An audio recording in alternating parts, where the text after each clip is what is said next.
নমস্কার, আমি নীল আর আপনারা দেখছেন টুকটাক টেক। আজকে টুকটাক টেকে নিয়ে এলাম আমাদের প্রথম এআইও অর্থাৎ অল ইন ওয়ান লিকুইড কুলারের রিভিউ। আজকে আমরা দেখব NZXT Kraken X73 RGB আপনার high performing high core value সিপিইউগুলোকে ঠিক কতটা ঠান্ডা রাখতে পারে।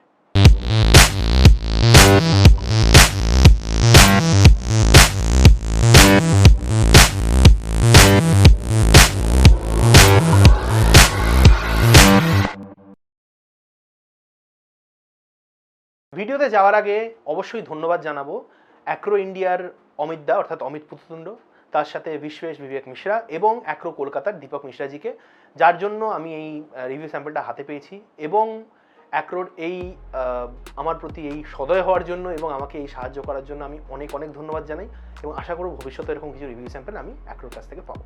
এই রিভিউটাকে আমি 4টে ভাগে ভাগ করেছি। প্রথম লুকস, অর্থাৎ কথায় আছে পহলে দর্শনধারী পিছে গুণ বিচারি। তাই আমরা দেখবো যে এটাকে আপনার বিল্ডে লাগালে ঠিক কীরকম দেখতে লাগবে বা এর পাখা বা ওভারঅল লুকসটা কীরকম। 2 নম্বর হচ্ছে মাউন্টিং মেকানিজম এবং কানেকশন, অর্থাৎ আপনাকে এটা আপনার সিপিইউতে লাগাতে এবং মাউন্ট করতে ঠিক কতটা খাটনি করতে হবে। তারপরে আসবো এর কুলিং পারফরমেন্সে, যেটা সব থেকে ইম্পর্টেন্ট জিনিস, এবং সবার শেষে আসবো কনক্লুশন অর্থাৎ উপসংহারে। আমাদের পারফরমেন্স টেস্টিংয়ের জন্য আমি বেছে নিয়েছি দুটি অ্যাপ্লিকেশন, এক সিনেবেঞ্চ R23 এবং 2 হচ্ছে প্রাইম 95। এখানে আমরা এই দুটো অ্যাপ্লিকেশনকেই টানা 10 মিনিট চালাবো এবং দেখবো চালু হওয়ার আগে এবং বন্ধ হওয়ার পর ঠিক কীরকমভাবে টেম্পারেচারের তারতম্য হচ্ছে। প্রথমে আসি লুকের কথায়। এই এআইও কুলারে ফ্যান হিসেবে ব্যবহার হয়েছে NZXT এআর অর্থাৎ AER RGB 120mm ফ্যান।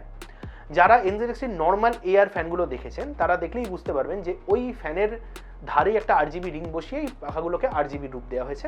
তাই ব্লেডেও কোনো RGB নেই, শুধু একটা RGB রিং লাইট আছে। তাই RGB এফেক্টটা খুবই সাটল, অর্থাৎ যারা একটু লো কি বিল্ড করতে চাইছেন তাদের জন্য এটা খুব পছন্দের ব্যবহার হবে। এবং তাই আমার মনে হয় পারফরমেন্সের দিক থেকে RGB এবং RGB এবং নন RGB কুলারের মধ্যে কোনো তফাৎ হবে না, কারণ আদতপক্ষে ফ্যান একই, শুধু এটা RGB রিং আছে। এসাটেকের পাম্প ডিজাইন ব্যবহারের দরুন এই কুলারের সিপিইউ ব্লকের মধ্যেই পাম্প আছে এবং এই সিপিইউ ব্লকের মধ্যে একটা ইনফিনিটি ওয়েল ধরনের এফেক্ট এবং তার সাথে NZXT একটা লোগো আছে। এই দুটোরই কালার কিন্তু চেঞ্জ করা যায় এবং বিভিন্ন এফেক্ট দেওয়া যায় NZXTর ক্যাম সফটওয়্যার ব্যবহার করে। এবার আসি সিপিইউ ব্লকের মাউন্টিং মেকানিজমের ক্ষেত্রে। AM4 সকেটের ক্ষেত্রে বা ইন্টেলের ক্ষেত্রেও তাই 4 কোণে 4টে স্ট্যান্ড অফ, স্টক ব্যাকপ্লেটে 4 কোণে 4টে স্ট্যান্ড অফ এবং 4টে থাম্ব নাট ব্যবহার করে এই এআইও কুলারের সিপিইউ ব্লকটাকে মাউন্ট করা হয়। এবং তার ফলে যেটা হয় সেটা হচ্ছে যে মাউন্টিং প্রেশারের কোনো সমস্যা দেখা যায় না, কারণ 4 কোণে ইকুয়াল প্রেশার পড়ে।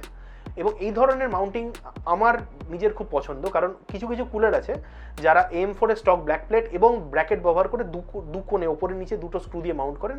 আমার পার্সোনালি সেটা খুব একটা পছন্দ নয়। অবশ্যই সেই কুলারের পারফরমেন্সের কোনো তফাৎ হওয়া উচিত নয়, কিন্তু আমি মনে করি 4 কোণে 4টে স্ক্রু দিয়ে মাউন্টিংটা it's a better way to mount a CPU block. যদি পাখাগুলোর কানেকশানের কথায় বলি, ফ্যানগুলোর মধ্যে একটা বিশাল বড় সুবিধা আছে, সেটা হচ্ছে এই পাখাগুলোকে নিজেদের মধ্যে ডেজি চেন করা যায়। অর্থাৎ কিনা নর্মাল যদি RGB বা ARGB পাখা হয় তার থেকে একটা কানেকশন বেরোয় ARGB কানেকশনের জন্য, একটা কানেকশন বেরোয় আপনার একটা তার বেরোয় হচ্ছে PWM কানেকশনের জন্য। কিন্তু এই পাখাগুলো থেকে শুধুমাত্র PWM কেবল বেরোয় এবং তার সাথে ছোট্ট ছোট্ট দুটো কেবল দেওয়া আছে, যেটা দিয়ে 3টে ফ্যানকে নিজেদের সাথে কানেক্ট করা যায় এবং তারপরে এর থেকে একটি মাত্র ARGBর কেবল বেরোয়। এই ডেইজি চেনের জন্য কেবল ম্যানেজমেন্টের অনেকটা সুবিধে, কারণ আমাকে 3টে কেবলের জায়গায় একটা কেবলকে ম্যানেজ করতে হবে। আর দ্বিতীয় কথা হচ্ছে এর পাম্প ব্লকটার কথা যদি আমি ধরি, পাম্প ব্লকটার গা থেকে কিন্তু টোটাল 4টে কেবল বেরোয়। 1 নম্বর একটা USB হেডার বেরোয়, যেটা মাদারবোর্ডের USB 2.0 হেডারে গিয়ে লাগে। 2 একটা PWM কানেক্টর বেরোয়, যেটা পাম্পের স্পিডটাকে মনিটর করার জন্য ব্যবহার হয়। 3 নম্বর একটা SATA পাওয়ার বেরোয়, যেটা এই পুরো সিস্টেমটাকে পাওয়ার দেওয়ার কাজে ব্যবহার হয়। এবং 4 নম্বর এটা থেকে একটা প্রোপ্রাইটারি কানেক্টর বেরোয়, যেটার মধ্যে ওই 3টে পাখার ARGB কানেকশনটা এসে লেগে যায়। এখানে একটা কথা বলে রাখা দরকার, সেটা হচ্ছে যে প্রোপ্রাইটারি কানেক্টর ব্যবহার করা আমার অত্যন্ত না পছন্দের ব্যাপার, কিন্তু এইখানে যেহেতু পুরো ব্যাপারটাই এমনভাবেই ডিজাইন করা হয়েছে, পাখার কানেকশন পাম্পে লেগে গেল এবং পাম্প থেকে জাস্ট দুটো কেবল বেরিয়ে গিয়ে সিপিইউতে লাগছে, আমার এই ব্যাপারটা খুব এলিগেন্ট লেগেছে এবং আমার মনে হচ্ছে সলিউশনটা খুব ভালো প্রোপ্রাইটারি কানেক্টর ব্যবহার করা সত্ত্বেও। এবং এটা ছাড়া যেটা বলতে ভুলে গেলাম সেটা হচ্ছে যে 3টে পাখার যে 3টে PWM বেরোচ্ছে, সেই 3টে PWM এর জন্য একটা PWM স্প্লিটার থাকছে, যেটা দিয়ে পুরো 3টে পাখা জুড়ে একটা সিঙ্গেল পাখা হেডার হয়ে সিপিইউতে লেগে যেতে পারে, মানে সিপিইউ মাদারবোর্ডে লেগে যেতে পারে। এবার আসি টেস্টিংয়ের কথায়, অর্থাৎ পারফরমেন্সের কথায়। এই এআইও কুলার টেস্টিংয়ের জন্য আমি ব্যবহার করেছি Ryzen 7 5700G, তার সাথে AsRockের B550 Pro 4 মাদারবোর্ড 8GB 3600 মেগাহার্জের CL16 ক্যাশ লেটেন্সির ক্রুশিয়াল ব্যালিস্টিক্সের দুটো স্টিক, একটা 120GB SATA যাতে অপারেটিং সিস্টেম স্টোর ছিল। তো এই হচ্ছে আমার মোটামুটি টেস্টিং কন্ডিশন। এবং টেস্টিং কন্ডিশনের কথা বলে রাখি, বায়োসে আমি কোনো সেটিংস চেঞ্জ করিনি। লেটেস্ট বায়োস এবং লেটেস্ট ড্রাইভার ব্যবহার করার সাথে সাথে আমি বায়োসে গিয়ে শুধু র্যামের DOCP বা XMBটা অন করেছিলাম। সেটা ছাড়া সিপিউর ক্ষেত্রে কিন্তু কোর বুস্ট অন আছে, অর্থাৎ কোনো পাওয়ার লিমিটেশন দেওয়া নেই সিপিউর ক্ষেত্রে, কোনো ওভারক্লক করা নেই। জাস্ট একটা স্টক সিপিইউ একটা স্টক মাদারবোর্ডে যেরকমভাবে ব্যবহার হবে মোটামুটি সেরকমই কন্ডিশনটা রাখার আমি চেষ্টা করেছি। আসুন এবার আমরা স্ক্রিনে দেখে নিই ঠিক কীরকম টেম্পারেচার ছিল আমাদের টেস্টিংয়ের সময়। আপনারা সিনেবেঞ্চের ক্ষেত্রে দেখতে পাচ্ছেন ম্যাক্সিমাম টেম্পারেচার 75 to 73 ডিগ্রির মধ্যে ছিল, কিন্তু তারপরে টেস্ট শেষ হওয়ার সঙ্গে সঙ্গে কিন্তু টেম্পারেচারটা অত্যন্ত তাড়াতাড়ি নিচে নেমে গেছে, মানে 75 ডিগ্রি থেকে অনেকটাই নিচে নেমে গেছে। প্রাইম 95-এর ক্ষেত্রেও ম্যাক্সিমাম টেম্পারেচার গেছিল 67 ডিগ্রি, কিন্তু যেই মাত্র প্রাইম 95 বন্ধ হয়েছে সঙ্গে সঙ্গে কিন্তু টেম্পারেচারটা র্যাপিডলি ফল করেছে, এবং ফল করে সেটা আইডল টেম্পারেচার অর্থাৎ 30 থেকে 32 ডিগ্রির কাছে চলে গেছে। তো সেক্ষেত্রে আমি বলি যে মোটামুটি সিনেবেঞ্চ বা এই ধরনের বড় রেন্ডার চালালে আমার মনে হয় এটা একটা 8 কোর 16 থ্রেডের এই ধরনের প্রসেসর, অর্থাৎ যার পাওয়ার লিমিট দেওয়া নেই সেরকম প্রসেসরকে মোটামুটি 70 থেকে 75 ডিগ্রির মধ্যে রাখবে, এবং আইডল টেম্পারেচার আমি মোটামুটি পেয়েছি এতে 30 থেকে 32 ডিগ্রি। তো এই দুটো রেজাল্টই কিন্তু খুবই ভালো। এখানে একটা কথা বলে রাখি, একটা জিনিস আপনারা নিশ্চয়ই লক্ষ্য করেছেন যে সিনেবেঞ্চ শেষ হওয়ার পরে, সিনেবেঞ্চের প্রসেস ভিউটা শেষ হওয়ার পরে কিন্তু টেম্পারেচারটা 50-55 বা এর নিচে নামেনি। অন্যদিকে প্রাইম 95 শেষ হওয়ার সঙ্গে সঙ্গে কিন্তু টেম্পারেচারটা খুব সহজেই 30 বা 32 ডিগ্রির কাছাকাছি নেমে এসেছে। এই রকম মানে ব্যবহার অর্থাৎ এই ধরনের আচরণ কিন্তু রাইজেনের ক্ষেত্রে খুব স্বাভাবিক, যে ক্ষেত্রে কোর বুস্ট অন আছে। কোর বুস্টের ক্ষেত্রে যেটা আমরা দেখি, কোর বুস্ট অন থাকলে অনেক ক্ষেত্রেই খুব ছোটোখাটো কোনো টাস্কও যদি কম্পিউটারের কাছে চলে আসে, সিপিউর কাছে চলে আসে, খুব সহজেই কিন্তু সিপিউ বুস্ট হয়ে যায়, এবং বুস্ট হলে টেম্পারেচারটা অনেকটা উঠে যায়।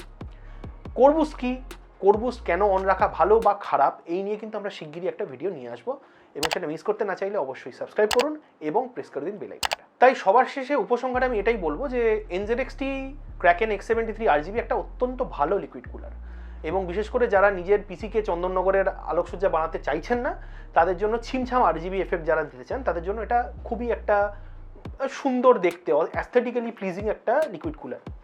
এবং পারফরমেন্সের দিক থেকে কোনো কথা হবে না, কারণ আমরা এর আগে দেখেছি NZXT অবশ্যই একখানা প্রিমিয়াম রেপিউটেড ব্র্যান্ড, এবং এদের পাখার quality, radiator quality, pump quality সব কিছু খুব ভালো।